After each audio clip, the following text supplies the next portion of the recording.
Hey writers, it's Megan, and I'm coming at you live in the All Writers Welcome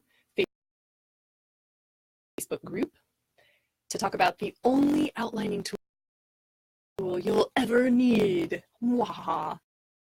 I don't know why there's an evil laugh there. There should be an excited laugh. This is the only outlining tool you'll ever need. It's really simple.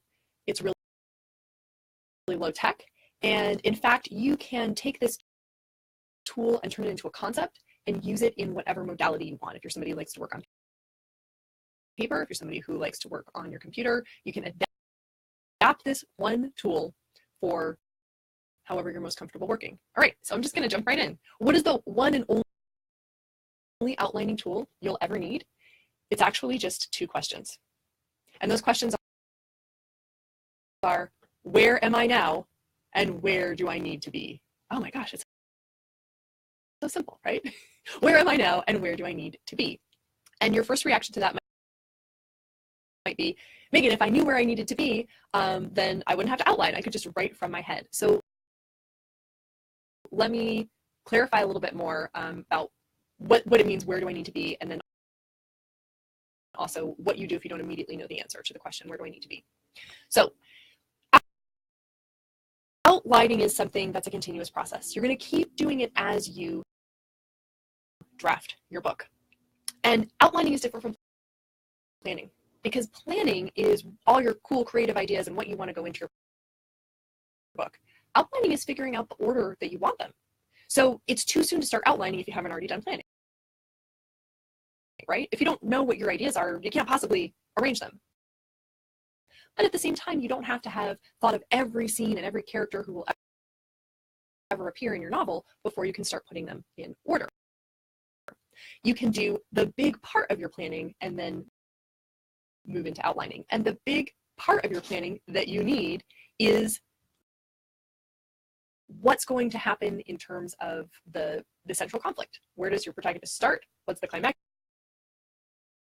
moment? And what happens at the end? And with just those three pieces in place, you can then outline every scene you need. So you're thinking, gosh, I don't even know what happens in my story at all. It's too soon to outline because you can't arrange things yet.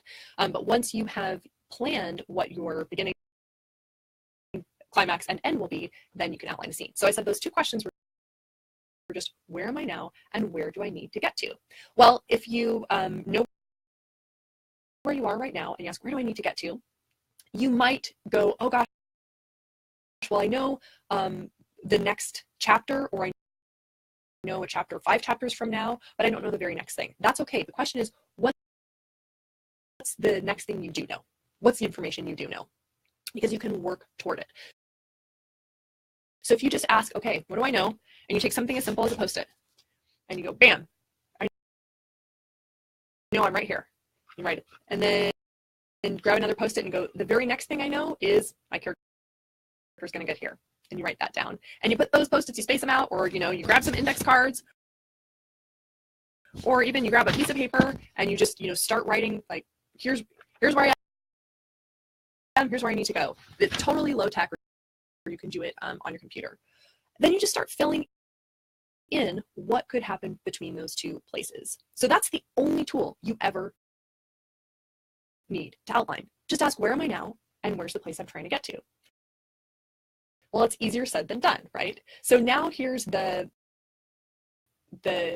inner tool you need, because those questions are what you're doing practically, but what kind of thought process does that entail? You have to do investigative work in your story, in your own mind. The place where a lot of writers get stuck and say, oh, I have writer's block, is they say, I know where I am. I maybe even kind of know where I need to get, maybe that's a few scenes later, or maybe I know eventually my characters have to end up here in the climax, but I don't know how to get there. That's okay. You're not going to know immediately, but you have to be open to investigate. You have to start your planning or your thinking process. How do you figure out what you don't know in life generally? I want to know how to get somewhere and I don't know. Oh, I could Google it. I could look at a map. I could ask for directions. Guys, I'm sorry, Mike. my internet connection is pretty spotty. So Mike is saying my audio is breaking up. So I apologize if I'm going in and out. I'm not sure what the difficulty is. But in life generally, what do you do when you have unknown piece of information? You look it up. You ask somebody. You go to, whatever resources you have. Well, the resources that you have as an author are the planning materials you've created. You know about your characters, you've done some world building. You can even get resources about, what are the ways I could build tension in my story, and get online and do some research that way.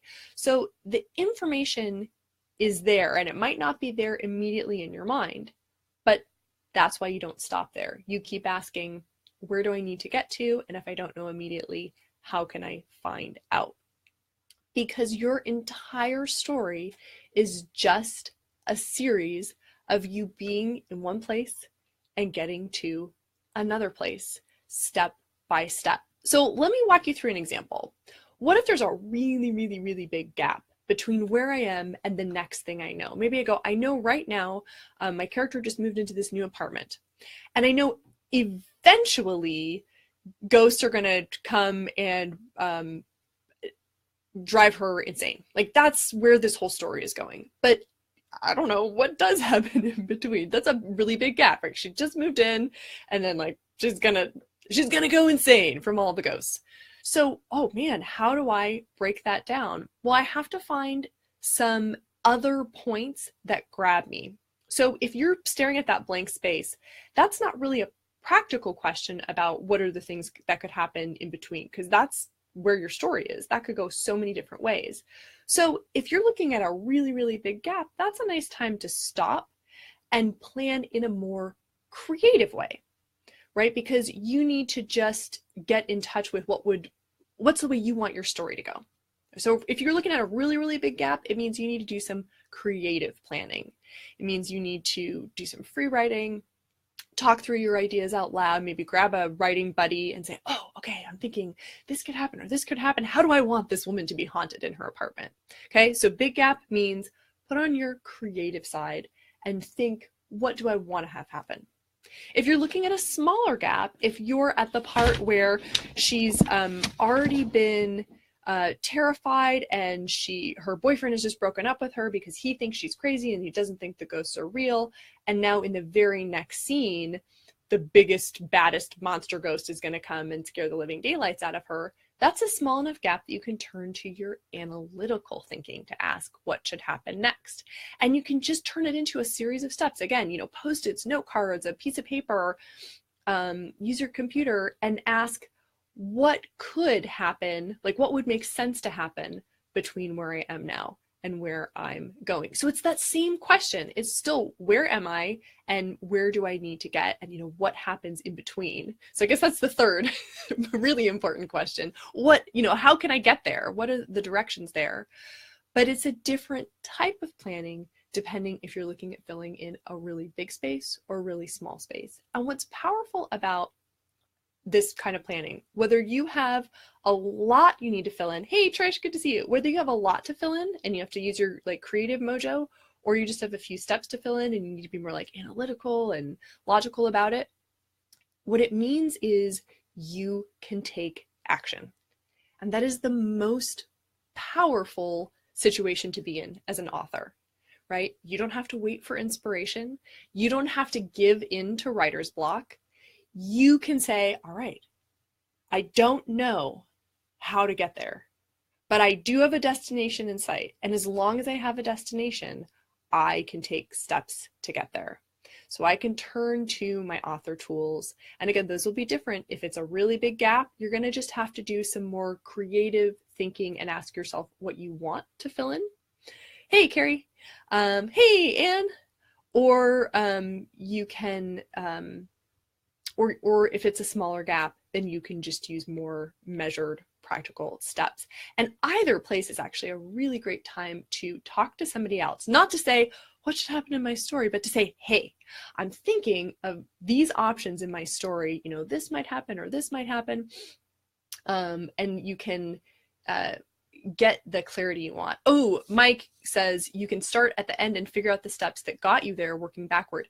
Absolutely. As soon as you lay it out, right? That's the power of making it physical. And I have to say, there's just a magic to seeing your ideas laid out. You know, when you have really big ideas, and you do if you're writing a novel, there are only so many you can hold in your mind. And so putting them outside of your mind on a piece of paper, on a document, then means you can work at them from both ends, because your ideas are standing still. Hey, Aaliyah. So absolutely, Mike, I do what you're saying all of the time, because there's also a little bit of a comfort zone if you start at the end. It's almost like when you paint a room and you do the trim first. You know, you do like that one spot that's got to be really neat between the wall and the ceiling. You're like, oh, let me get that in really nice. Then you can kind of paint a little bit more haphazardly, right? So if I know that final thing, then I can go, okay, well then just the space right before that, what would need to happen? And then right before that, and then right before that. And you'll find this is even kind of fun. So this one tool you need to outline, it doesn't involve knowing everything about your book before you sit down. I hope you can see that you can come in and add on to your outline at any point, because when you don't know when to get to that next place, all you have to do is stop for a minute and ask. Mike's saying that's how you learn to paint. Yeah, I'm still a terrible painter, but I'm much better if I do that. If I do that edge first, it's that containment. You go, okay, now I just have to move backwards from there. And this will get you out of any jam. And what I hope for all writers is that you're able to leave behind a feeling that you ever have writer's block. Because writer's block for me is a feeling of I can't do anything moving forward. And there are some days where you just can't write anymore because you're fatigued. Totally fair. You know, walk away and take a break. But if you can't write anymore because you don't know where you're going, there is a solution. And it's just a matter of saying, where am I? Where do I need to get? And what should happen in between? And I'm not suggesting that the what should happen in between answer is going to come like that. You got to work on it. This is where the work happens. This is where you work at it and you go step by step. As Mike's saying, maybe you move backwards. You know, some writers will do like a step from the end and then, oh, a step here, and then you meet in the middle. However it works for you, as long as you fill in that space. So the power is now back to you. The power is not in your muse or in your inspiration. You don't have to wait for the magic to come get you. You have to put in the research and the work, but you can move forward from any place. Anna's saying, oh, that's what I do, write or type it out as they come. Yeah, and seeing where you need to get to is just so powerful. Keeps you from going in a direction that isn't going to take you where you want to go in your story. You're like, oh yeah, I know I'm getting here. It's also really motivating, right? You're like, oh, if I could just get to that place where the final ghost attacks her, then I know what I want to have happen after that. So it's like, okay, if I just get there, it's just your next stop. It's the next water station on the marathon course. All right, and I love the suggestions we're getting from people about working backwards, about writing ideas as they come. If you have more thoughts, if you have more suggestions, please leave them in the comments, and really use your best modality. Again, you know, for some people it's paper, for some people it's arranging different note cards, but you can use any modality, talking through, putting it on the computer, and if you just ask these questions, then it will get you where you need to go. All right, everybody, I hope you're having a fabulous writing day, and I will catch you all in the group.